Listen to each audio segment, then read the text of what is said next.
It starts with a gunshot on a hot summer day in Chandler, Arizona. It's July 11th, 2019. A man named Charles Vallow arrives at his estranged wife's home to take his kids to school, but he never makes it out of that house. I'm Kim Powell, and this case is full of twists and turns, lies and murders, and it's nowhere near over. You're listening to True Crime Arizona, Lori Vallow, Deadly Delusions. Chapter 1, A Death in Chandler. I got in a fight with my brother-in-law and I shot him in self-defense. As Charles lay dead in the living room, officers show up to the scene with guns drawn. Alex Cox, his brother-in-law, comes out with his hands up. Come on out this way, man. You know, no weapons? No weapons on me. All right, come on out this way. Yep. I'm going to have you have a seat right here on the curb. The first arriving officer goes inside the house. Chandler Police Department, anybody inside, make yourself known. His voice echoes. The inside of the nearly $500,000 home has no furniture, just the body of a 62-year-old former baseball player. We got one subject down, apparent gunshot wounds to the chest. As that same officer sweeps the house, he walks into a room with pink walls and a mattress on the floor. Next to the mattress, the handgun. Firefighters are now hopelessly working on Charles, trying to revive him. 1, 2, 3, 4 shots, something like that.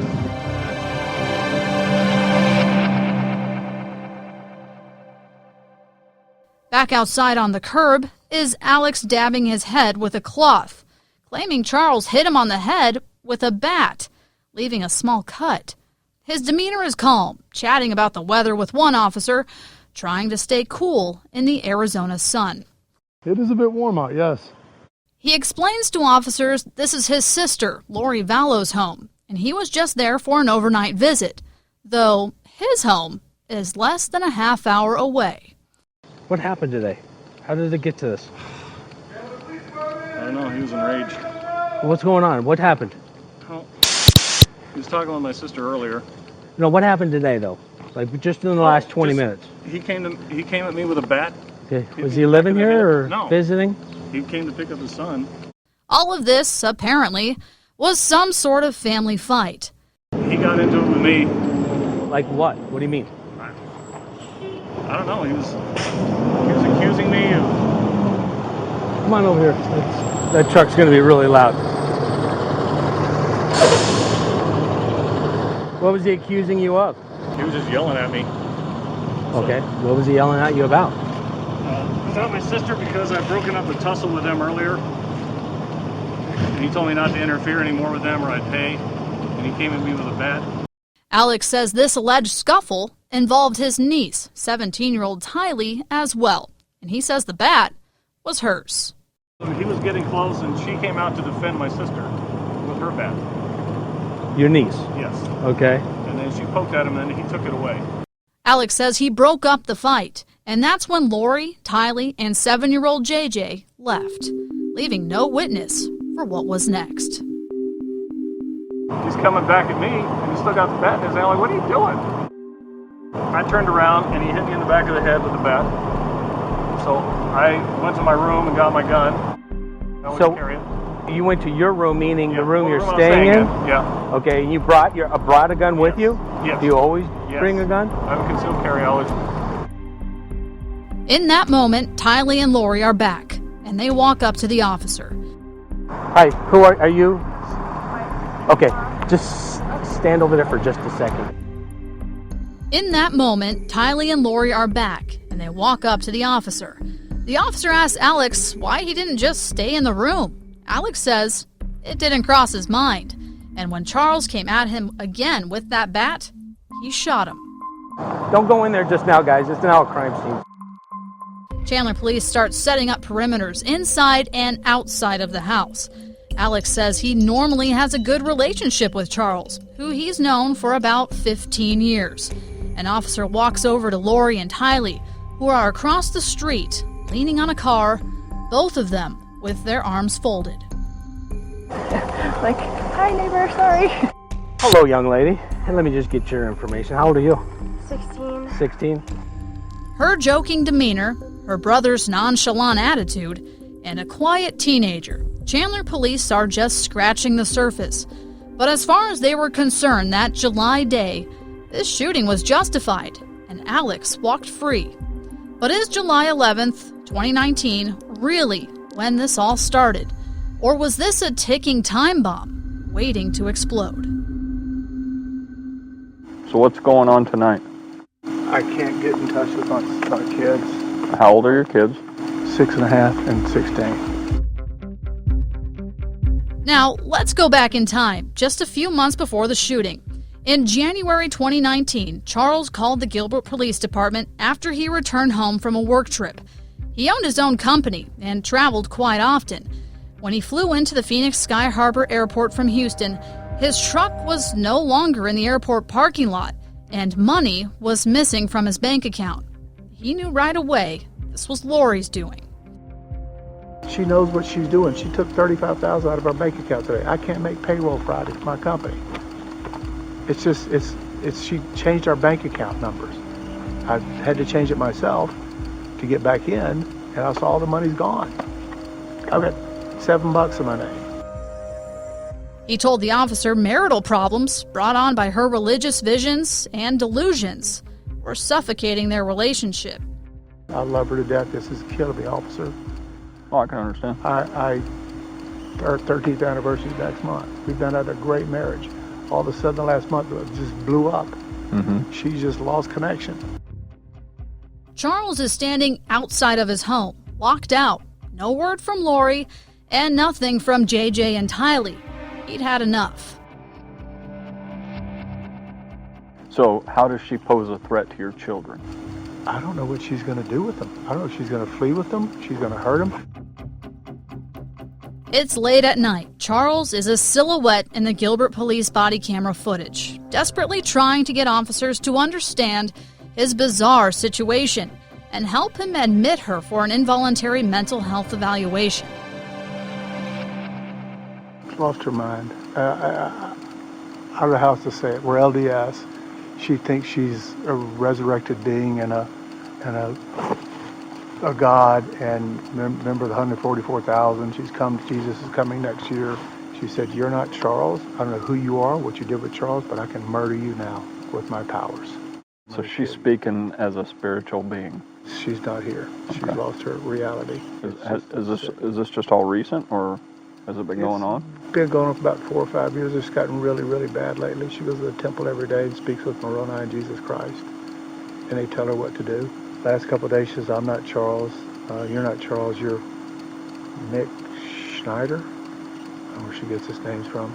She got all this stuff from these people in Utah who tell her how many past lives she's had and probation she's had. And she's was married to Moroni way back when, and she was also married to James the Just. Lori was devoted to the Church of Jesus Christ of Latter-day Saints, but became obsessed with preparing for the end of times. That's according to Charles's divorce paperwork.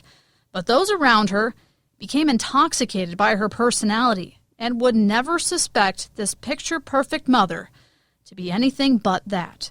I just think it's funny because he's trying to show everything. Right. The morning after Charles filed a petition to get her a mental health evaluation, Lori, Tylee, and Melanie Gibb, Lori's friend, show up to the Gilbert Police Department with their own version of the story. So yesterday, I got in an argument with my husband on the phone, and he was in Texas working, and I found some stuff that he'd been doing, so he was really defensive. And so I took the kids. We spent the night in a hotel because I knew he was coming home. Lori says the next morning, while dropping a fussy JJ off at school, Charles reached into her car and stole her purse, then used her cell phone to lure Melanie to the house. So I said, "Where's Lori?" He wanted me to come over there and get some information about her, pretty much. Oh, okay. What did he ask you? He was asking, like, what's got into her, like, Where is she? Where is she? This conversation is taking place in a small room at the Gilbert Police Department. Lori and Tylee are sitting next to each other. Melanie is off to the side, and two officers are trying to piece together this already complicated puzzle. He travels a lot for business, so I told him about it and told him not to come home and that his stuff would be gone and that his car would be gone and all this thing. So he's a little mad. She's just trying to protect herself. Yeah. But I just left with the kids because I didn't want them in all the drama. He's acting like that my son was in danger. I was worried about JJ's safety. Tylee shushes Lori and then says that Charles was texting her last night. I may not be home for a bit. Love you. Sent me a strange link to a website about our church. He didn't file a police report or anything as far as we know, so I'm just assuming he was trying to get a response. And then I love you. He was police report about what? Or I don't know, but he was acting like he did something. Then officers break the news to Lori that Charles has a valid petition to get her admitted for a mental health evaluation. She finds it hilarious. I haven't gotten any sleep in about 3 days. They have good facilities. They do, actually, from what I understand. And a gym where I could work out. Yeah, I'm so, kind of happy. Like I said, You'll be okay without your mama? You are going to get a padded room. Just talking to you, I mean, I don't see you being a danger to yourself or anybody else. You got your kids to school. Tylee and Lori tell the officers that Charles has been acting out, all because Lori found out he was cheating. So really just a stand-up guy overall. Meanwhile, another officer calls the bishop, who Charles says has witnessed Lori's strange behavior. He tells the officer their relationship had been odd lately, but nothing seemed threatening. She did use the word destroy. She said, "I will destroy you," but it was done in a very subjective way that it didn't necessarily come across as a direct threat to him or the children or herself. She seemed coherent, but her statements were strangely irrational. She was accusing him of something, but would not tell him what it was. She said something to the effect of, well, you want the kids, I'll give them to you, which I thought was a bit strange for a mom to say. Lori ended up admitting herself into the mental health hospital, but was released hours later. Charles filed for a divorce, and Lori took the kids to Hawaii, her favorite place, for a little break. When they returned months later, Charles tried to make amends, leading to that fatal July day.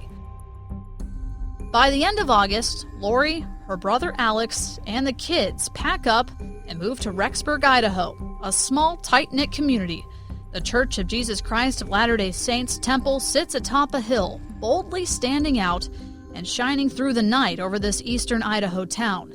For Lori, a devout Mormon, perhaps it seemed like the perfect place for a fresh start. But after just 1 week, Tylee disappears. And 2 weeks after that, JJ vanishes. And in this new town, nobody seems to notice. Well, almost nobody.